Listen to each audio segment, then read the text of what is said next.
Oke, teman-teman, kembali lagi bertemu di channel Hamka Story 23. Kali ini saya kedatangan bintang tamu yang juga teman lama saya, pemain asing pertama yang bertemu saya satu pesawat saya. Dia adalah dan juga sekarang menjadi pelatih kiper tim nasional. Siapa lagi kalau bukan Coach Yu Jae-hoon. Halo, apa kabar? Baik, Coach. Sudah lama nggak ketemu. Akhirnya kita reuni ya. Akhirnya ketemu. Reuninya di sini. Reuni di sini. Nah, saya ini kan belum pernah jarang lihat berita. Tiba-tiba lihat timnas, Coach Yu.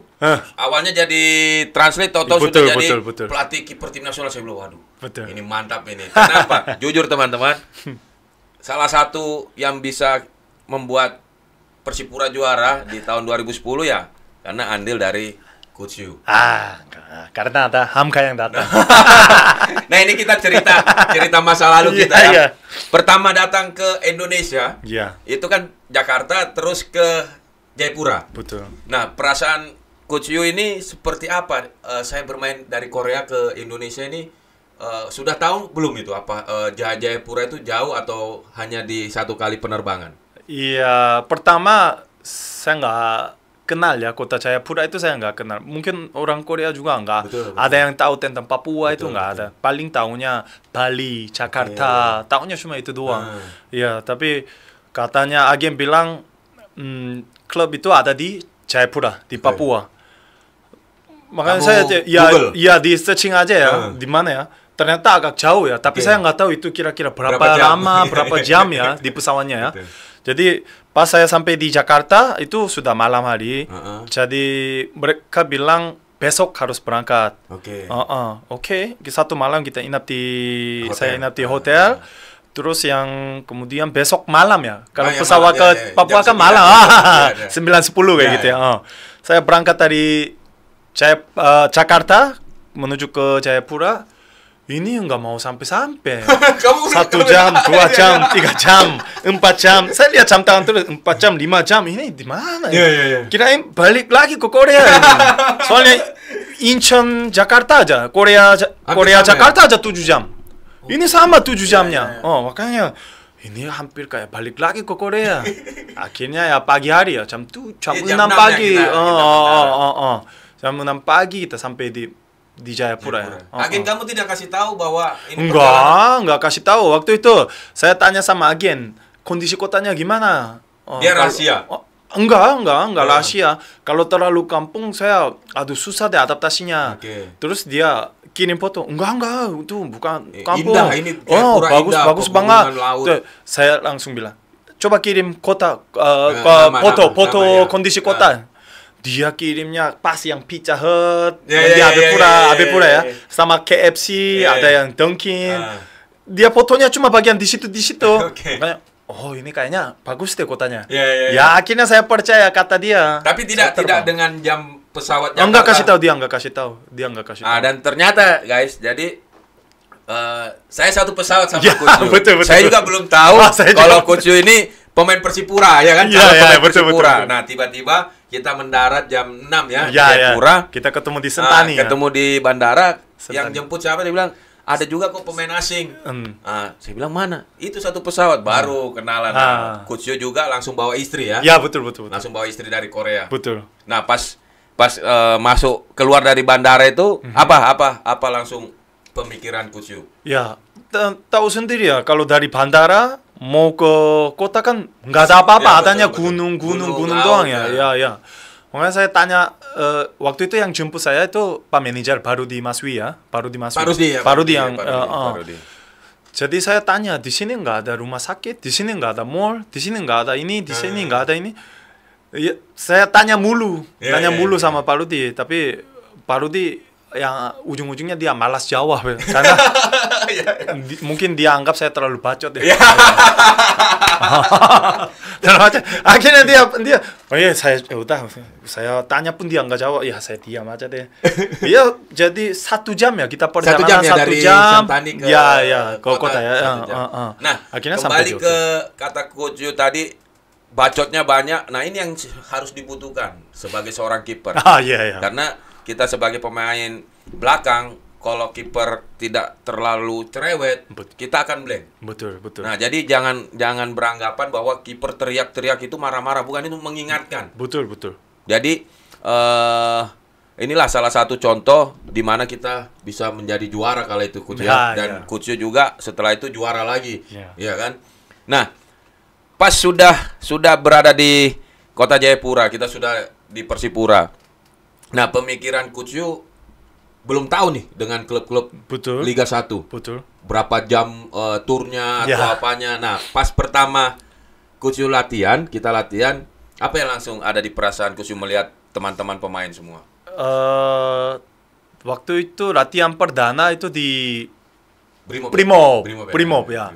Tahu sendiri ya, lapangannya ya keras dan di depan di depan gawang nggak ada rumputnya nggak ada sama sekali. Gimana bisa diving kayak gitu ya?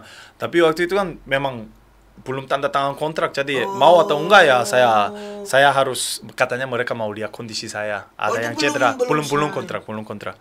Jadi ya udah, mau atau gimana ya, saya diving kayak gitu di lapangan di Primo. Setelah itu ya saya tekan kontrak sama Persipura. Terus mereka mau kasih lihat stadiumnya, itu Mandala ya. Karena baru perbaiki, tahun itu baru perbaiki ya. Wah, kondisinya luar biasa ya waktu itu. Makanya di situ yang saya betah. Ya karena di Indonesia memang stadionnya bagus, tempat latihannya pasti jelek semua. Bukan hanya di Persipura aja ya. Semua jelek, tapi stadionnya bagus. Setelah itu saya merasa itu, stadiumnya bagus banget, ya. Soalnya rumputnya baru diperbaiki. Pemandangannya langsung laut. Di belakangnya baru laut. Berapa hari Coach beradaptasi? Kan dari Korea langsung ke Jayapura. Untuk jet lag tidak ada ya, karena tidak ada perbedaan waktu Korea sama Papua. Sama, jamnya sama. Jadi untuk jet lag nggak ada. Cuman adaptasi makanan awalnya agak sulit ya. Agak sulit. Ya. Itu butuh berapa bulan? Bukan berapa hari. Waktu itu berapa bulan saya cuma makannya nasi putih sama kentang goreng. Di Hotel Lela makan nasi putih sama yang kentang goreng. Ya, makannya cuma itu aja. Atau kadang nasi goreng. Berbulan-bulan itu ya. Iya. Cuma makanya semakin kurus kayak jadinya kayak ini. Makanya istri suruh, ayo kamu harus makan. Kalau enggak kamu bisa mati di sini. Nah, akhirnya mulai makan ikan, mulai makan ini kamu itu sayur. Ikan memang? Ya enggak begitu suka ikan, tapi ya bisa makan. Cuma waktu itu tidak mau coba kayak gitu waktu itu. Mungkin belum lagi pedisnya kayaknya belum berani coba. Tapi setelah itu saya hajar aja soto, bakso 5 bulan untuk masalah gizi itu nggak bagus itu. Enggak, maksudnya adaptasi itu 5 bulan. Ya 5 bulan. Dan saya ada satu kejadian masih ingat, di mana Coach berjanji bahwa, saya kan sempat bicara, kamu butuh berapa lama kamu belajar bahasa Indonesia? Dia cuma bilang 3 bulan. Saya masih ingat kata-kata itu. Betul. Soalnya tadi Mas Hamka bilang seorang goalkeeper itu butuh ya, kayak bacot itu ya, karena itu kan butuh komunikasi di dalam lapangannya. Iya. Saya tipe saya juga ya banyak bicara di lapangan. Cerewet banget saya di lapangan, cerewet banget ya.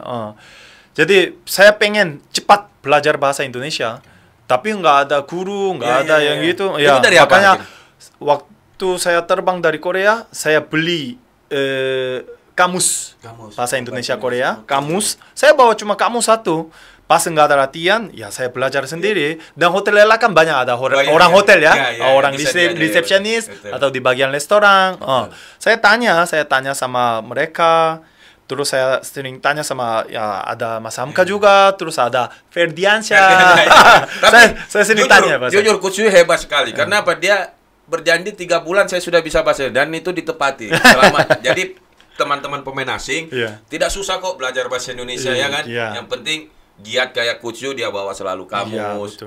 Jadi keseruan itulah. Makanya di tahun 2010 itu Persipura paling sedikit kebobolan ya. Paling sedikit kebobolan. Karena salah satu faktor ada Coach menjadi kiper. Pemain belakangnya bagus juga.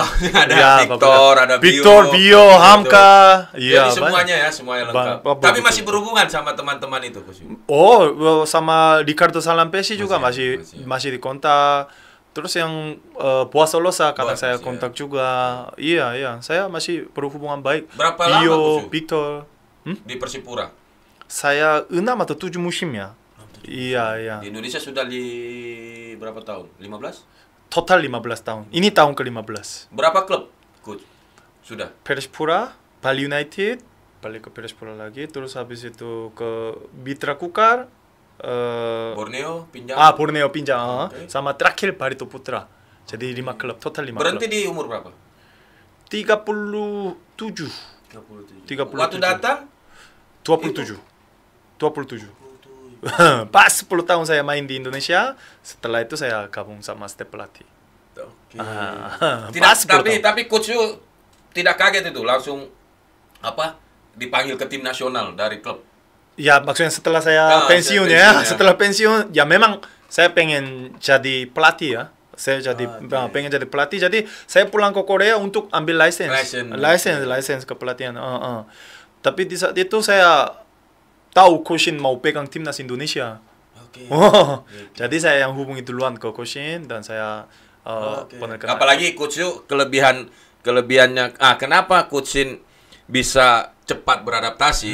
Ya kan? Ya harus kita bongkar. Salah satunya Coach Yu karena sudah paham sepak bola Indonesia, sudah paham karakter pemain Indonesia. Betul. Jadi sedikit tidaknya Coach Shin pasti bertanya ke Coach Yu apa ini kelemahan dan kelebihan pemain Indonesia. Jadi teman-teman belakang layar ada Coach Yu juga, ya kan?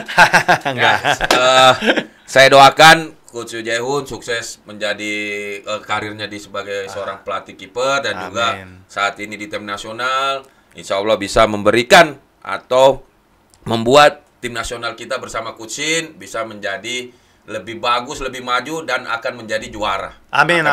Piala. Amin. Terima kasih. Terima kasih banyak sudah datang ke podcast saya. Ya. Pokoknya salam dan sehat semua, salam keluarga dan satu lagi. Istrinya galak, guys. Aku masih ingat ya. Jadi jangan pernah ganggu atau goda Coach Yu. Wah, istrinya lebih seram dari. Waduh, udahlah. Pokoknya jangan pernah, khusus cewek-cewek, jangan ganggu Coach Yu di Instagram, jangan DM. Iya. Nanti istrinya yang datang. Oke, salam sama keluarga Coach Yu sekali lagi. Salam balik. Dan sukses dan juga salam sama jajaran pelatih tim nasional. Siap. Masyarakat Indonesia berdoa semoga sukses tim nasional. Amin. Oke guys, sampai ketemu lagi di video selanjutnya. Gaskan dia.